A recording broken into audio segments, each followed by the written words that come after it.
Welcome back to Preservation Travels with Lane and Kevin here at our Restoration Nation back in beautiful Natchez, Mississippi. And today we have the great pleasure and honor of being on one of the oldest established corners in downtown Natchez. And we're taking you inside the incredible Holly Hedges.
Hi there, my name is Tammy Pack, and my husband Wes and I bought this home, Holly Hedges, in 2021.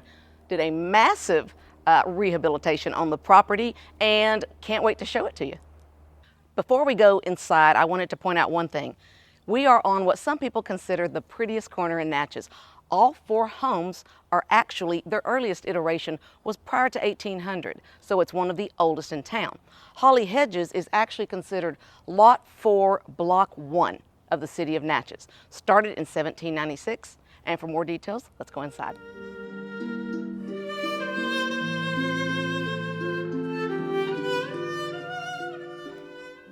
When it comes to the age of a home, what we do know about Holly Hedges is that something was built here by 1796 by Don Juan Scott, because in that year he was given deed of title by the Spanish government, provided no bullfighting in the side yard.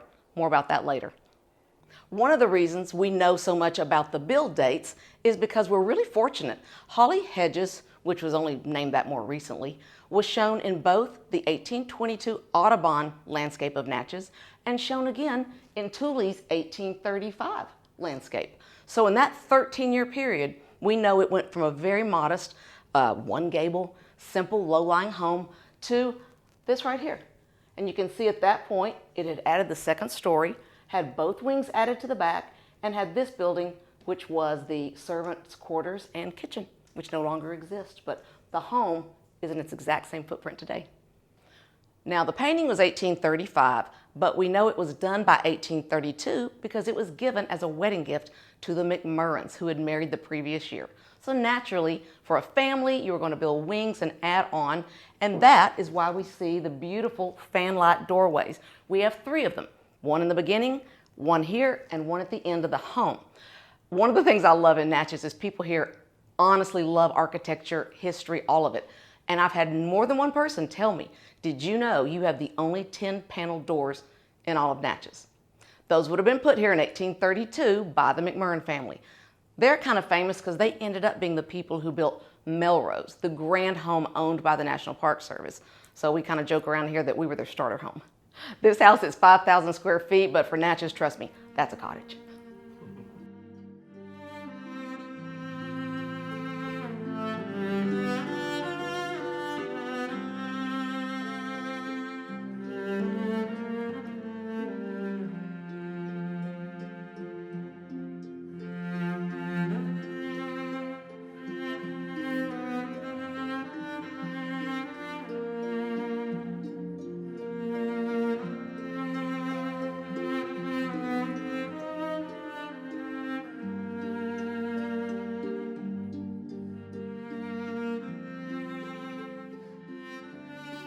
Since the beginning, we're pretty sure this room has always been the ballroom and the dining room.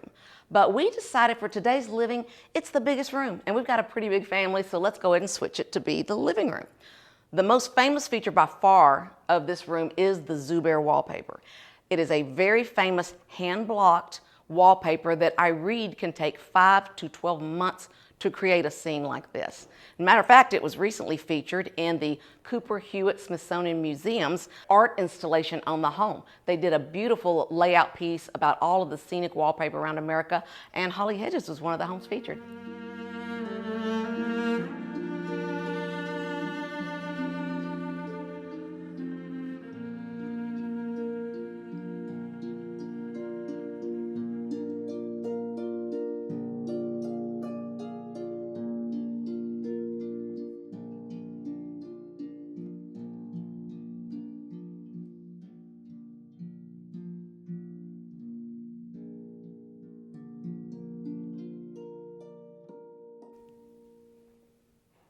Being built when it was, the home is federal in architectural style. That's why it's so close to the road. Honestly, when Wes and I bought this home, the one thing I didn't love about it was it didn't have a big front porch, right? And that's what we think of in the South a lot. But I finally got over it when I realized it's because it's really, really early. And I do love old. We don't know where Don Juan Scott built his home, but we like to think it would have been here because this is the oldest part closest to the road. We've had some folks look under there and think that we've got framing from them, but I guess more testing will be needed. Now in 1805, his widow, because he had passed away, was building a home here. That's why we don't know if she started over or if she added on. And then the final portion was added in 1832 by the McMurrans, and at that point it was all set and our footprint was basically exactly what it is today.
Earl Hart Miller, we think, put his own touch on this room because we've seen a lot of these beautiful paneled libraries here in Natchez. And so we kept the paper behind it as a little nod to Earl Hart. He did a lot of design here in town and in Dallas, but this was his personal home in the 50s. This was put here by Earl Hart, this beautiful map, and it's I'll probably say the words wrong, but it is some kind of a lithograph copy of what had been a 1700s map of Paris. So when we first came to look at this home, Wes was like, we got married in 2015 in Paris. This is a sign. This is the house we're going to buy. So we did. I've spent a lot of time putting together this book and memorabilia collection, and it has been such a joy. Because remember I told you that the McMurrans were given this as a wedding gift when they got married by her dad, Judge Edward Turner, who was a wonderful, well-noted jurist of the day. So this is actually a letter written in 1818 by Judge Turner, who lived in this home at the time. This is a legal book where when he was retiring, the whole Mississippi legislature wrote like a 3-page dedication to him. So all of these things are very special and are the kind of books that both Judge Turner and attorney John McMurran would have had in their home. So that makes them really special to us. These, if you can imagine, these were taken down from the front box gutter that had rotted, so it had to be replaced during construction. And I loved it. Our contractor brought us these and said he thought we would want them. So these are most likely 1832. Probably the most used room in every home is the kitchen. So we did do a little change in here and we opened this up where we'd had a really small kitchen and a really small dinette type space. And now this is where everyone spends all of their time. Of course, it was not really original anyway, in that it had been added in that 1832 edition and was used as a porch at that point. Over the years, when kitchens, much like bathrooms, came inside, that's when they had enclosed it and used part of it for that. So it's still a kitchen today. It's just a little bit bigger and more convenient than what a lot of old homes have. And once again, we do have our 1832 original mantel. Right off the kitchen, we added this butler's pantry because we added the bathroom on the other side, and you've got to keep it even. And we'll show you, we've still got about a 15 by 15 screen porch, which works great for us. And most importantly, this butler's pantry includes a stackable washer and dryer. Something they may not have needed in the day, but we need it today.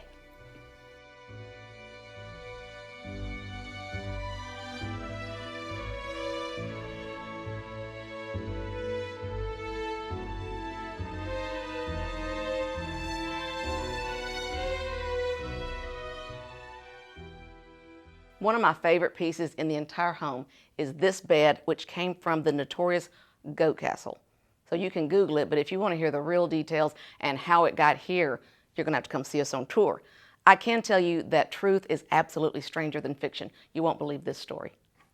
Now over here, we do have 5 fireplaces in the main level. 3 of them are replacements, 2 are original.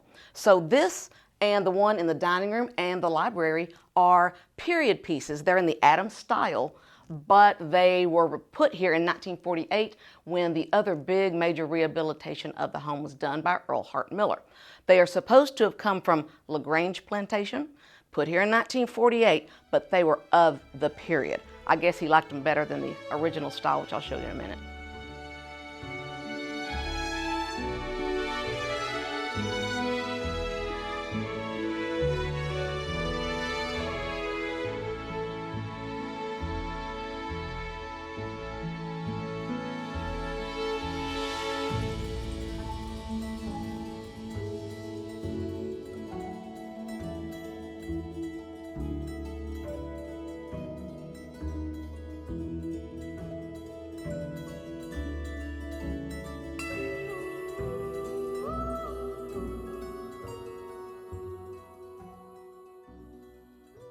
And this is our bedroom. I love this room. I like to think it was the McMurran's room as well.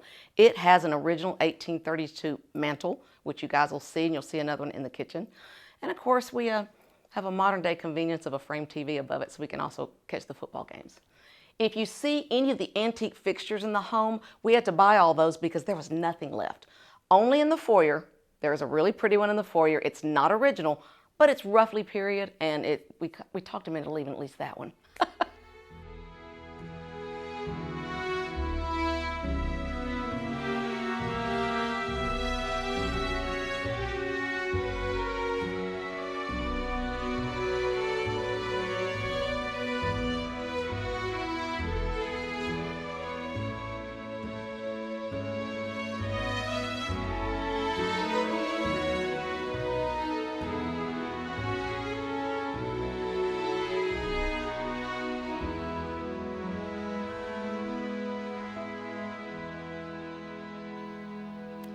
I love this room. I think our designer, Betsy Mosby of Jackson, did an incredible job bringing it into the modern feel of comfort, but all the throwbacks to the Teaster bed look. She did an incredible job.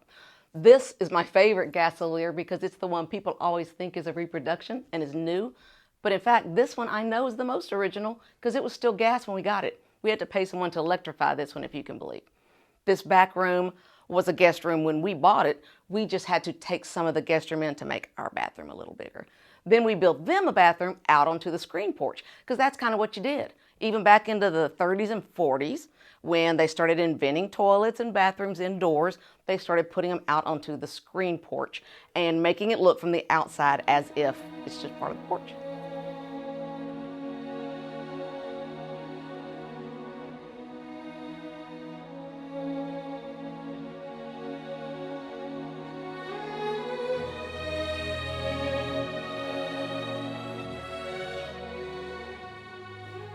Now we're upstairs, and this is what was called unfinished space when we bought the home. And it really was unfinished. It was a wreck. So it took a lot to fix it, but we thought it was worth it, particularly because there are 2 fireplaces up here. And so It might have been unfinished more recently, but back in the day, someone lived up here. Now, the McMurrans only had 3 children and one died really young, so I know they didn't need this space for bedrooms. I believe house servants would have lived up here. It's what makes sense to me, at least. We're really fortunate to have some court records that show us the names of 14, so far, different enslaved people who would have been owned by the families who lived in this home during the various time periods. One of those is named Sterling, and he was purchased by John Scott in the court records in 1791.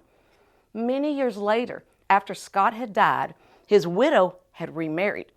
Her husband at that time made sure and said that Sterling was a very old and dear family servant, and that Sterling and Annie would stay with his wife, not go to any of the children, and that their oldest daughter, Mary, would stay with them, and they were never to be separated. So we're really proud to have a few names that we can share, a few stories we can share, and we're working on a tribute wall on the stairs up to our unfinished space that hopefully you can come see and hear all the stories.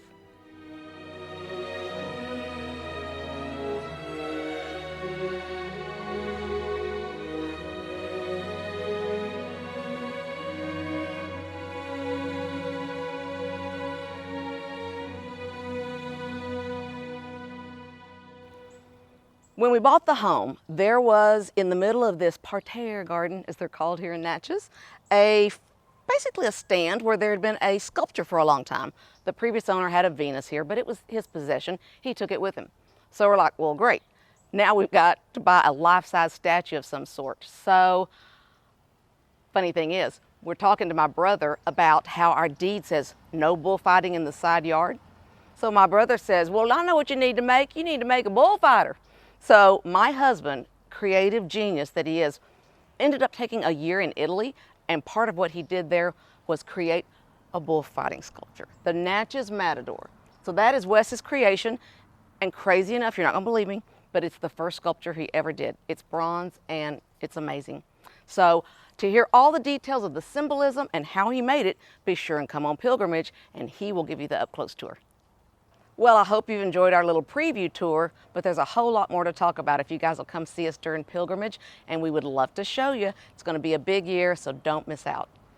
Well, we hope you enjoyed that sneak peek inside of Holly Hedges. Now, having taken this tour, I can guarantee you that you saw only the tiniest bit of what you will actually see and hear when you enjoy this home in person during spring pilgrimage, March and April of 2025. Join us here at Holly Hedges and 17 other private homes and 2 museum homes for spring pilgrimage 2025. We have a limited number of tickets and only 2 weekends for spring pilgrimage this year, so go to pilgrimagenatchez.com and buy your tickets today before they run out. Come see us at Holly Hedges and in all of beautiful Natchez, Mississippi.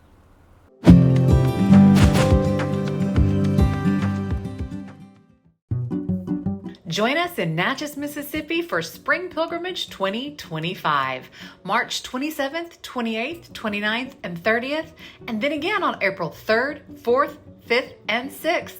We have don't miss events just for you. Only during this time, 18 of our private homes, never open for tour, will open their doors and welcome you Natchez, Mississippi hospitality style. Looking for things to do in the evening? Join us for special events, dining, dancing, and more. The kind of hospitality only the South and only Natchez has to offer. We can't wait to welcome you to Pilgrimage 2025. Go to pilgrimagenatchez.com today and buy your tickets. Make your plans to be with us now.